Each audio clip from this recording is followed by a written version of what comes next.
Welcome back to the MAX report, the Global Resource Guide for Payments and Cash Management. In part 2, I'm going to be talking to Manoj Mistry, the Managing Director of IBOS Association. Welcome, Manoj. Thank you, John. Please tell us a little bit, if you can, about IBOS Association. So IBOS Association was established about 30 years ago by a group of member banks, basically allow corporates to go cross-border. So the collaboration model that's been built through IBOS Association is very much around banks helping their underlying clients go cross-border by the collaborative model that's been set up, basically. Okay.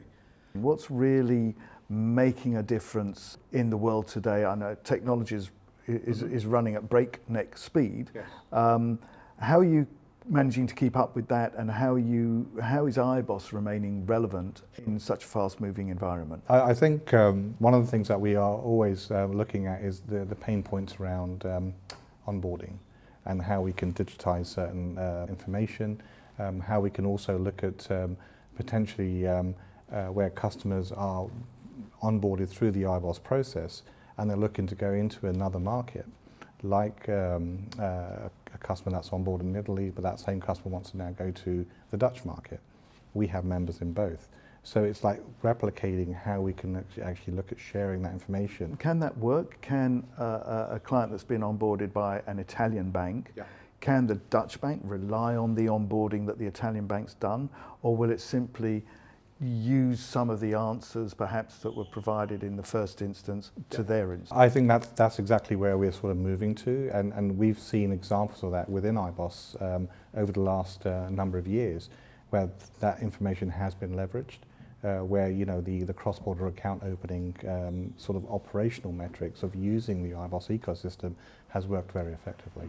The proliferation of stablecoin, in terms of what's happening there, tokenized assets. I also see technology integration around ERP as well, around the way integration could work with corporates, banks, and obviously treasury management systems. That part is, I think, very interesting especially for IBOS to be intermediated into as well. Okay, so there we have it. It's onboarding, it's stablecoin, and it's ERP integration. Correct. And you've now signed an agreement, a partnership agreement with TMF. TMF's a large organisation, 10,000 employees across 80 plus territories, and they help with sort of administrative burdens related to this cross-border journey that their large corporates are taking. What was it that you were trying to solve for with TMF that enabled you or was the genesis of driving this partnership? So TMF and obviously IBOS Association have signed a strategic memorandum of understanding.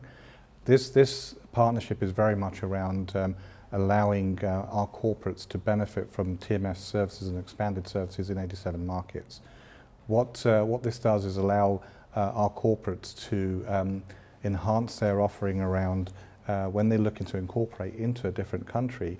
TMF provide them with those onboarding services for incorporating, so accounting, payroll, HR, admin services, as well as local incorporation with the local regulators as well. So this is the key part of a corporate going cross-border at the start. What this now does is allow IBOS to partner with TMF and allowing the corporate to first start their incorporation process, and secondly move into the account opening process, which is where our members will allow that process to move into account opening, and then obviously moving forward in their protection of their business, basically.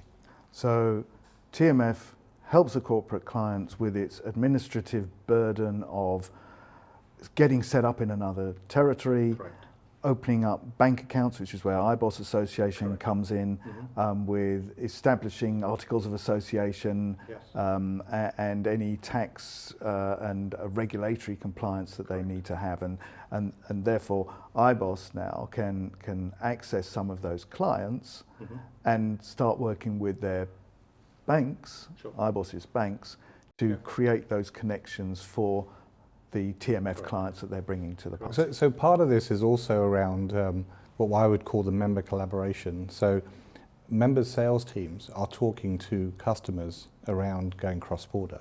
So when you look at that current discussion that occurs, it's about opening up bank accounts. We can help you. But now the conversation now is shifting. It's shifting to where a sales lead and a sales individual is talking to the underlying corporate saying, we can now help you incorporate. We can now help you provide the local tax reporting, the local incorporation. So you're now moving the sales dialogue early on in the stage and providing detailed information reports around market intelligence, complexity about how to open up accounts, say in China, and so forth.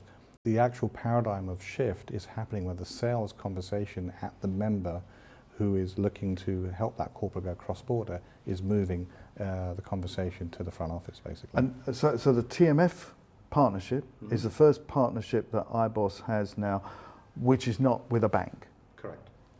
And this possibly opens the door for further partnerships as IBOS, you describe it as IBOS moving into the front office. Correct. So if IBOS wants to increase that front office presence, then there may be other partnerships that you'll be working on. So the way we've structured it, it's a non-binding arrangement with TMF, so it allows us to open up the access point to others to come into the ecosystem and then expand our footprint as well. One of the areas that we are seeing is around treasury management systems, how we can actually integrate the TMS systems into our ecosystem as well, and with our members and our corporates, because what corporates and underlying clients are looking for is the speed of information being sent out and received, and allowing them to provide more intellectual reporting that allows them to actually move more efficiently through the process, basically. Our expansion with TMF also,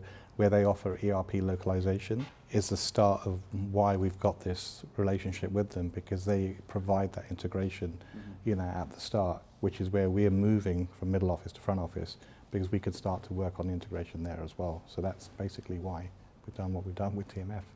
Thank you very much, Manoj, for joining us, and thank you for joining us as well. We look forward to seeing you next time on the Max Report.